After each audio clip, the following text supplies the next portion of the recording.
సాక్షి life మీ ఆరోగ్య నేస్తం. Subscribe చేయండి.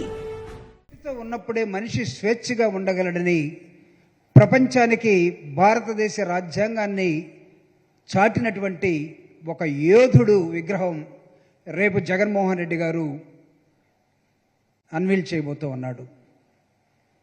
ఇప్పటిదాకా పల్లెల్లో ఊరికి దూరంగా ఉన్నటువంటి కోటాను కోట్ల విగ్రహాలు ఈరోజు విజయవాడలో స్వరాజ్య మైదాన్ నడిబొడ్డున జగన్మోహన్ రెడ్డి గారు డాక్టర్ బాబాసాహెబ్ అంబేద్కర్ విగ్రహాన్ని రేపు ఆవిష్కరించబోతా ఉన్నాడు.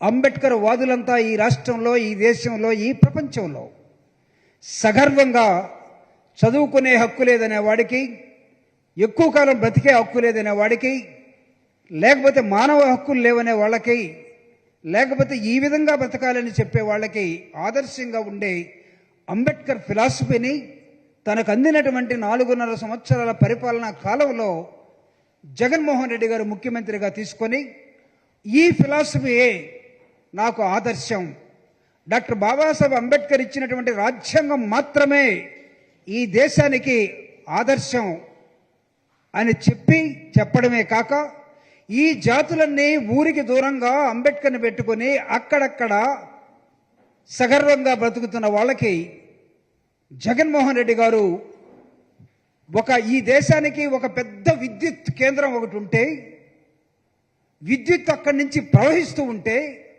అలాంటి విద్యుత్ కేంద్రాన్ని ప్రారంభించినట్టుగా రేపు ఆకాశమంత ఎత్తులో ఉండే అంబేద్కర్ అనే ఒక ప్రపంచ మేధావిని, జ్ఞానిని జగన్మోహన్ రెడ్డి గారు ఆయన విగ్రహాన్ని ఆవిష్కరించబోతా ఉన్నాడు.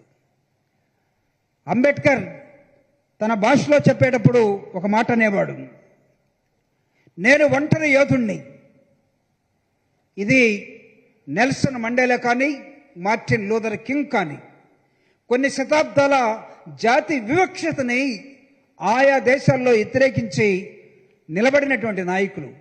ఈ దేశంలో జాతి వివక్షని, వర్ణ వివక్షని, కుల వివక్షతని పటాపంచలు చేసి చట్టాలు నిర్మించి దాని ద్వారా పరిపాలించుకోండి అని చెప్తే ఆయనిచ్చిన చట్టాలని జగన్మోహన్ రెడ్డి గారు ఆంధ్రప్రదేశ్లో నిలువెత్తు సాక్ష్యంగా పేద వర్గాలు, అట్టడుగు వర్గాలు, ఇళ్ళు లేని వాళ్ళు, చదువు లేనటువంటి వాళ్ళు, ఆరోగ్యానికి లేనటువంటి వాళ్ళు, వీళ్ళందరికీ ఇదిగో మీ ప్రభుత్వం తరపున నేనున్నానని ఒక నూతన ఫిలాసఫీని తీసుకొని ఆంధ్రప్రదేశ్లో 2,50,000 కోట్ల రూపాయలని ప్రభుత్వ డబ్బుని పేద వర్గాలకు పంచి డాక్టర్ బాబాసాహెబ్ అంబేద్కర్ చెప్పినటువంటి సాక్ష్యంగా ఆయన రాసినటువంటి రాజ్యాంగాన్ని నిర్మించే క్రమంలో జగన్మోహన్ రెడ్డి గారు చేశారు. అందుకే పేద వర్గాలకి ఒక ప్రేమికుడుగా జగన్మోహన్ రెడ్డి గారు ఉండిపోయారు. పేద వర్గాలన్నీ కూడా జగన్మోహన్ రెడ్డి గారిని భుజస్కంధాల మీద ఎక్కించుకొని ఇదిగో ఈయన నిజమైనటువంటి అంబేద్కర్ వారసుడు అని చెప్పుకునే దశలోకి తీసుకెళ్ళిపోయారు. ఆ రోజు డాక్టర్ బాబాసాహెబ్ అంబేద్కర్ ఆయన I'm the only man for you, where there is no man there is no one for you, I'm only the man for you when there is no man for you అనే ఒక స్లోగన్ని ఆయన ఇవ్వటం జరిగింది. Doctor Babasaheb Ambedkar ఆయన అంటేనే ఒక ఆకాశం అంతా ఎత్తుండేటటువంటి ఒక పర్సనాలిటీ. ఆయన డ్రెస్సింగ్లో కానీ, ఆయన వివేకంలో కానీ, ఆయన ఆలోచన ధోరణి కానీ, ఆయన నిరంతరం శ్రమించే విధానం కానీ, ఇదిగో అట్టడుగు వర్గాలు, విభిన్న భాషలు, ప్రాంతాలు, మతాలు, కులాలు ఉన్నటువంటి ఈ దేశాన్ని సమగ్రంగా ఉంచడం కోసం పాలకులు ఏం చేయాలో ఒక నిర్దిష్టమైన అంశాన్ని ఇస్తే, ఇదిగో ఇక్కడ వచ్చినటువంటి 4.5 సంవత్సరాల క్రితం వచ్చిన ఆంధ్రప్రదేశ్కి ఒక పాలకుడుగా జగన్మోహన్ రెడ్డి గారు తన గవర్నెన్స్లో చేసి చూపించినటువంటి ఉత్సవం రేపు జరగబోతూ ఉన్నది. అంబేద్కర్ చూయించినటువంటి ఆకాశం అంతా ఎత్తు ఎదిగిన అంబేద్కర్ చూయించిన చూపుడు వేలు రేపు ఆవిష్కరించబోతూ ఉన్నాడు. దానికి ఎలా రావాలి? రాష్ట్రం అంతా కదులుతూ ఉన్నది, అంబేద్కర్ వాదులంతా కదులుతూ ఉన్నారు. జగన్మోహన్ రెడ్డి గారిని ప్రేమించే వ్యక్తులు, శక్తులు మొత్తం కూడా విజయవాడకి రావడానికి ఉదయం నుంచి నిన్నటి నుంచి మాలాంటి వాళ్ళకే ఫోన్లు చేసి, అన్నా పాసులు ఉన్నాయా, ఎలా రావాలి, ఎలా జరుగుతుంది ఫంక్షన్ అని రెండు తెలుగు రాష్ట్రాలు మొత్తం అడుగుతూ ఉన్నారు. ఈవెన్ అమెరికా నుంచి కూడా మేము కూడా వచ్చే అవకాశం ఉందా అంటే నేను చెప్పాను, మీరు టీవీలో చూడండి అని చెప్పాను.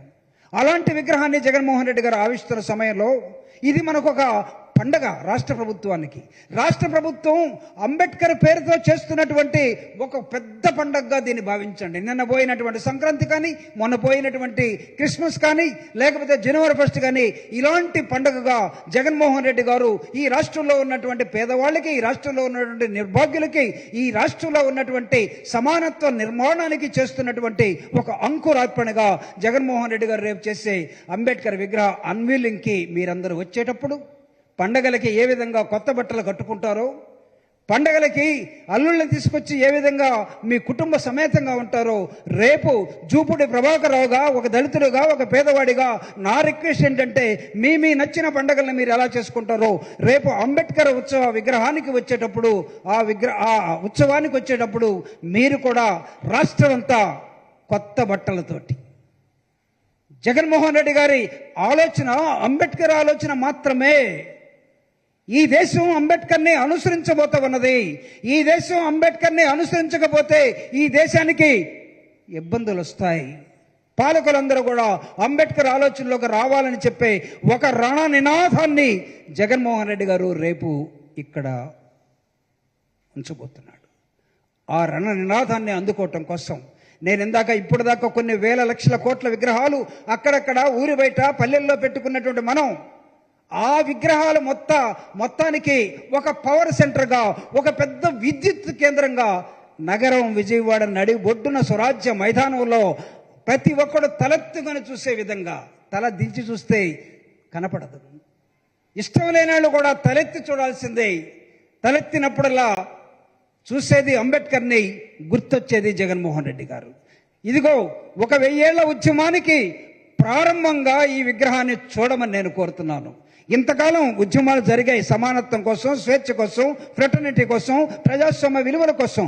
కానీ ఈ విగ్రహ ఆవిష్కరణ మరుసనాడు నుంచి ఇంకొక 1000 ఏళ్ల ఉద్యమానికి జగన్మోహన్ రెడ్డి గారు అంకురార్పణ చేస్తున్నాడు.